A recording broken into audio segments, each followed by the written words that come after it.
Hi, it's Bethany from SVFF. We've started the recording. Good morning, festival goers. This morning we have a great live event that we're recording so we can show everyone later, but we have Gretchen Frederick here in front of you from Solitude Wool, and Kathy Reed is with her, and also Kim, and Kim's last name I'm gonna forget. Pierce. Unfortunately. Kim Pierce, thank you. She is also here to help monitor the chat, and they will be talking about the Livestock Conservancy program, Shave 'em to Save 'em. And as everyone should know, Solitude Wool is an official fiber provider, which isn't a huge surprise given their mission. So go ahead, Gretchen. Thank you so much for being here and doing this. Thanks. Well, we wanted to take advantage of this opportunity to help introduce people to this program if they didn't know about it. And this started in 2019, and it's a program by the Livestock Conservancy, which has been around since 1977. And they are a group that's working to keep all American livestock breeds, keep them in there so they don't become endangered. They're close to endangered, and we don't lose the breed totally. Oh dear, this is a bad start. Anyway, so the Livestock Conservancy started in 2019, the Shave 'em to Save 'em campaign, and it's an effort for sheep for endangered breeds. There are 22 on their list of endangered breeds of sheep, that if fiber artists can begin to use the fiber from their sheep, that will help keep the breed alive. And it's true for eating sheep too. We got to use them or we're going to lose them. There are hundreds of breeds of sheep, and they've been developed for all different kinds of purposes, for where they live in the environment, for what kind of wool they grow. There's a lot of different things, and all that genetics, all that diversity might save us at some point if we have a sheep pandemic. I mean, who knows what could happen. So it's really important to make sure that there's enough sheep to keep the genetics strong. And people who are raising these breeds are pretty much doing it as a labor of love and a service because they are not making money. And this at least helps make it a little bit less dumb for them. So this program that they started, if you sign up as a fiber artist, and that's who they're looking for, is fiber artists, it's a $15 enrollment, and you receive from the Livestock Conservancy, you get a little passport. I'll bring it up a little closer so you can see passport. You get a passport, and inside it lists all of the different sheep breeds, and you get, and when you buy from an official fiber provider, at least 4 ounces of wool, it could be roving, it could be yarn, it might be felt, but you need to buy and use at least 4 ounces of wool, and it needs to be from an official provider. The official providers have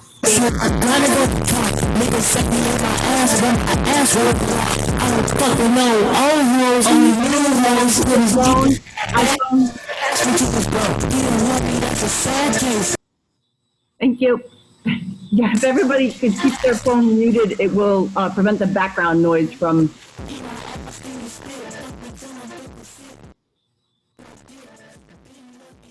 Okay, look for that mute button. There you go.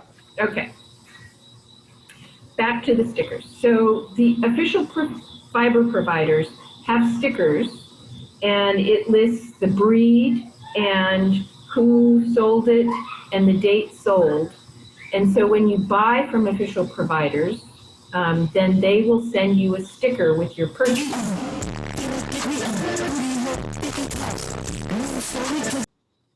Somebody else? Okay.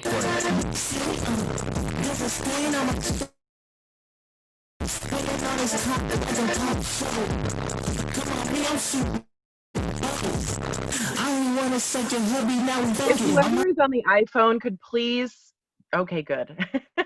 It looks like they've hung up now. I'm gonna go back to, if you can unmute your phone, Gretchen, or your device, Gretchen. I muted everyone just to be on the safe side. Perfect. Okay. You could make us a co-host if you want, Bethany. That way you could walk away and we could mute. Okay. So do you want Kim to be the co-host since she's on the computer right there, Yes. or you guys? Kim. Who's currently muted? I will do that. So back to the passport. And when you make this purchase, you will get a sticker, one sticker per purchase, that you can then put into your passport for that breed. And as you keep going, as soon as you get to 5 breeds, you can tell the Livestock Conservancy that you've finished 5 breeds, and then you are eligible for a prize. They have a catalog of prizes. And so it's for 5, 10, or 15 breeds completed. So far, there are over 2,000 fiber artists who are in the campaign, who are doing the challenge. And there are somewhere over 700 different official fiber providers. And one of the things about this program that is so good is that this is not only helping fiber artists to discover new breeds of sheep, it's helping the fiber providers discover what fiber artists want and creating connections to customers and letting them understand how they could package it and prepare it. And I assure you their fleeces will get better as people are using them and appreciating them. Then the shepherds start to pay more attention to their practices and when they shear and how they prepare them. It's all good for the sheep. So we thought we'd tell you a little bit about some of the breeds that are in the program that Solitude Wool happens to have. There are a total of 22, so I will read the list first. And as we come to one that we have, I'll show you. Black Welsh Mountain is threatened. Oh, wrong list. I better go to the specific list. Florida Cracker, Gulf Coast or Gulf Coast Native. Those are both sheep that are native to very far south. And I have never touched one, but you can find them. I should say that on the Livestock Conservancy, when you go to sign up, you go to rarewool.org. And when you go, they'll have this list, and they will have a link to the Livestock Conservancy directory, which will have a list of all of the official fiber providers. That's how you can connect with them. There is also a Facebook page for Shave 'em to Save 'em. And a lot of both the fiber providers and the fiber artists are showing their projects, they're interacting, they're updating, the providers are updating when they have new fleeces or when they have new items for sale. So that's been the most active, and it's fun to watch even if you're not doing the program. Another one is Hog Island, We don't have that, but I believe Ross Farms does. Santa Cruz. Then the threatened list, Black Welsh Mountain, Glen Forest. That's the first one we're hitting that we have. This is our Glen Forest spokes sheep. She is from Blue Heron Farm, which is here in Loudoun County, and we have a yarn out of Glen Forest. It's a 3-ply yarn.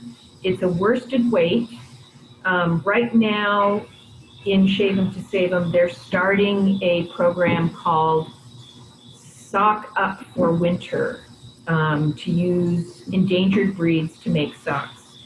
So you can buy roving and spin your own, but if you want to have a yarn, we have a couple of 3-ply yarns, but both of them are worsted weight, so a good heavy sock, maybe a bed sock or a house sock. We also have roving from Glen Forest, and we sell roving in 4-ounce bags, so this is enough to meet the criteria. And the skein is also a 4-ounce skein, so a purchase of one of either of these will qualify for a sticker. Next is Cotswold, another breed we have. This is a little Cotswold lamb. Cotswold is a long wool breed, and it's one of the coarser, the more beautiful, really long wool, and extremely lustrous. So the lamb's wool is a little softer than the adults, and that's what we've used in a yarn. And this is a kind of a thick and thin yarn.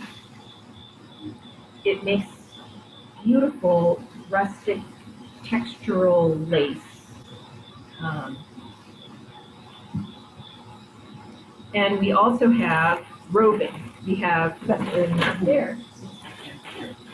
We have both a white roving and a natural colored roving that was blended with white. So it's kind of a soft, fawnish brown.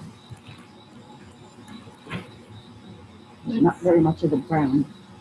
No, there's actually not very much of either one. No. It's a little, so, and we have the Cotswold, we have all the rovings from Shave 'em to Save 'em on the Eventney market. So you could get those there, and we also have them on our website as well. Dorset Horn is a breed that we sometimes have. Right now, all the Dorset we have is polled Dorset, which does not qualify. And just in case you were wondering, our Dorset Hike yarn is the polled Dorset and does not qualify for Shave 'em to Save 'em. Jacob, this is the one. We do not have a Jacob yarn, but we have 2 Jacob rovings, a white and a natural colored. And you probably have seen pictures, and if you guys are spinners, like I see Nancy Reeves is here, you know what Jacob sheep look like. They're polka dotted, they're spotted, they have all different colors on one sheep. And so you can get different colors, but you have to divide it all up. So this was all sorted to pull out the white and then put the natural color together to make the roving. Caracal is, so most of the breeds we have are on the threatened list, and which is what I've just been reading, starting with Black Welsh Mountain. That means there are fewer than 1,000 annual registrations and a global population of less than 5,000. That is not very many. It's really a little disturbing. This is a Caracal sheep. And if you guys are around here, Sue Bundy, our partner, raises Caracal sheep. Kathy Donovan from Checkmate Farm raises Caracal sheep. And they are an ancient breed.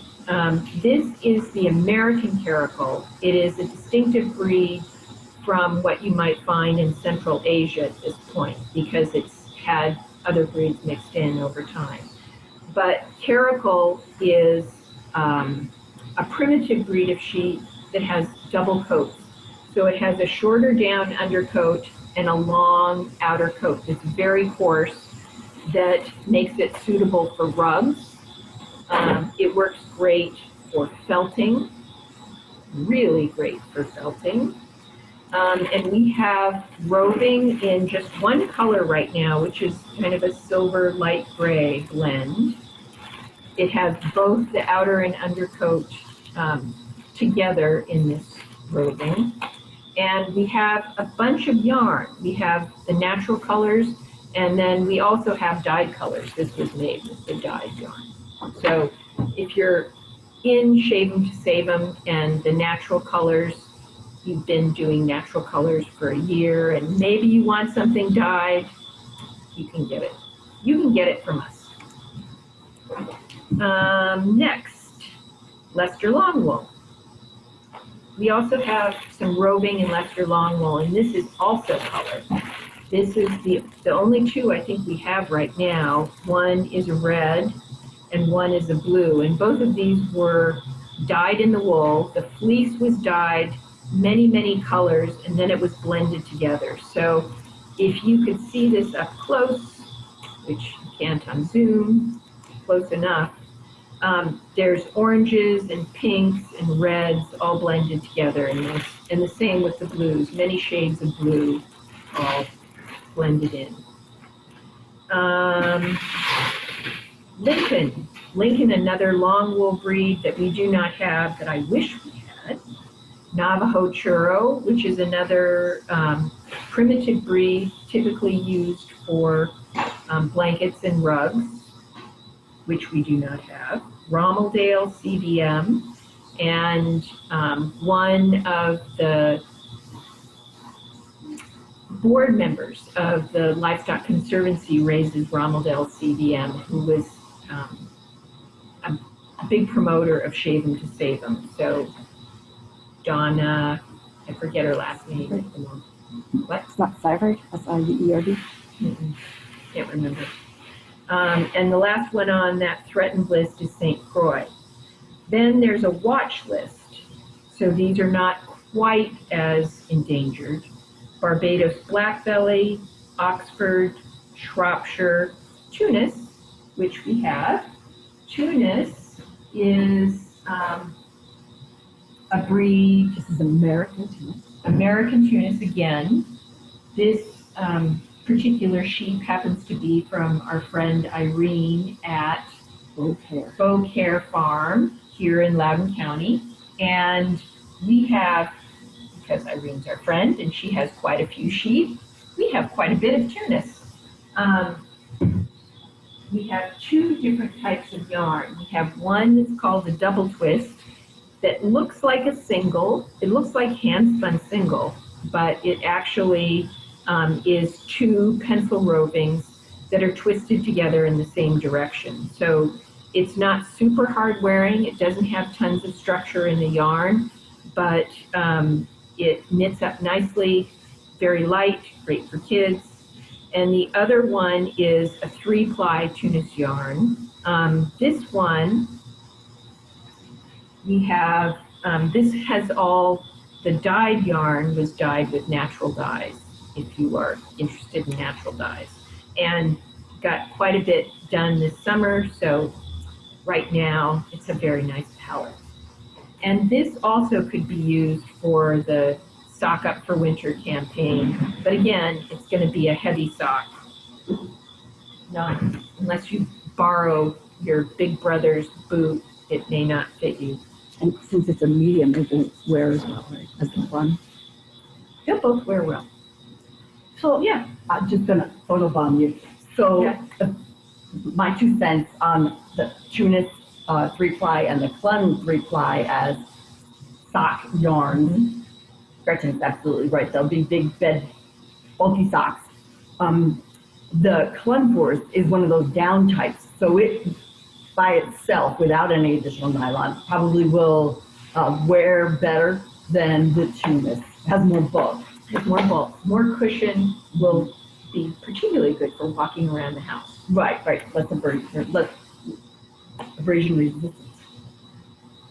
but yeah, cushiony for your feet. Pillows for your feet. So the last one on that list is Wiltshire Horn. So I'll just keep talking, see if we get any questions. The other thing, the two things to look for when you're trying to find providers, if you happen to be at an actual show, not a virtual show, is either a sign like this, or you might see it on a website, or a sign like this. Those are the official signs from the Livestock Conservancy. What else have I forgotten? Well, one thing you could talk about is there's a lot of knitters, spinners who are on the slippery slope of fiber exploration, and they start out knitting and spinning, and maybe it's time to buy a sheep. It might be. That would definitely help raise the numbers. Don't buy one sheep. No, that's right. How many? Three. Okay. You need at least 3 sheep, or they'll be very sad. Nobody likes that sheep. No. Mm-hmm. But the Livestock Conservancy, the first line in their promotion of Shave 'em to Save 'em is the idea that they're trying to make it more profitable. They say more profitable. As Gretchen mentioned, what they mean is less onerous, less expensive to buy sheep. But if you're, at that stage of your life where you're ready to try farm animals, one of these breeds might be a really, really good idea. Yeah. And there's a big support network out there for you in learning to be that shepherd and learning about the various fibers and what it takes. One of the things I'll say, I mean, that hadn't even occurred to me to push that, but if you were thinking about buying sheep, most of the breeds on this list are going to be really hardy animals because they've been around a long time and they are adapted to the environment. They usually are pretty good mothers. It's the most modern breeds that have been developed just to grow fast are sometimes take a lot of help. We have a question from Nancy. Nancy Reed wants to know what kind of natural dyes did you use on your new Tunis 3-ply yarn? Well, maybe we should just get out of the box. But I know we've done pokeberry. We've done, I'm trying to think of what, we definitely did indigo. This summer I did well. We did indigo, marigold, there's cochineal. I don't know if we did any madder, but that orange is sort of maddery. We definitely did black walnut, jewelweed. Jewelweed grows around here and it's blooming right now. If you are out and about, it is like a succulent plant and it has little teeny jewel-like orange flowers. And you use the whole plant. It's easy to pull, but you need to be careful if you're gathering jewelweed because it tends to grow near poison ivy. And jewelweed is also, if you're cooking it, and save some of the liquid, the dye liquid, because it's an antidote to poison ivy. And I'm sure there's others, and some of them are more than one dye on the yarn. So, what else? Ask me another question, Nancy. Oh, I know what else. One thing, and if you think of anybody with deep pockets that we could get interested in this, I asked, because this was coming up, I asked the Nature Conservancy if they had any new stuff going on, and they are, right now this is a 3-year program. It started in 2019, and it's supposed to end December 31st, 2021, the end of next year. So we're only about halfway through right now, but they are trying to do fundraising. Right now it is supported by a grant, and they are trying to work to get an additional grant to make this a permanent program. So that would be great. And then you can keep winning prizes and doing things. You can use, as long as you're using 4 ounces of the breed, and it has to be just pure of that type of wool, that particular breed. But in a project, if you have 4 ounces of one breed and 4 ounces of another breed, you can use multiple breeds in a project, like maybe an Afghan or a quilt that has bigger squares, or a rug, or a felt project, or any number of different things. And they're really looking for all fiber artists. So it doesn't matter whether you're a knitter, spinner, and a 4-ounce skein of hand-spun yarn counts as a project. So that's a possibility too. They can send us questions. Okay. I don't know if I will just stand here looking. Well, we only got about 2 more minutes. Oh, good. Yeah, Oh, you good. talk and talk. Whew. All right. So send us questions on Zoom or on Facebook.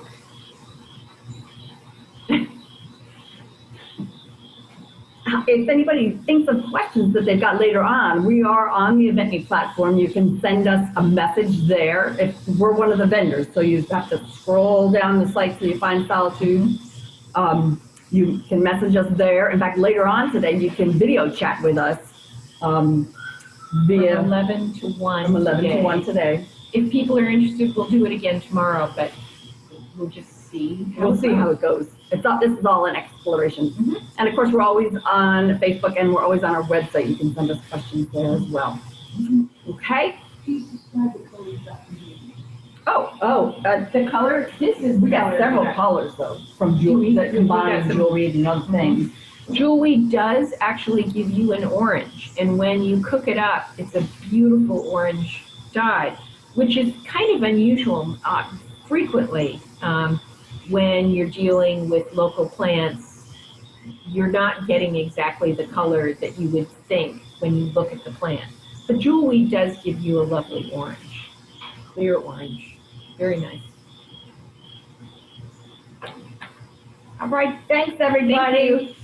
We'll see you later. Enjoy the festival. Just think you don't have to use outhouses this time. Isn't that fantastic?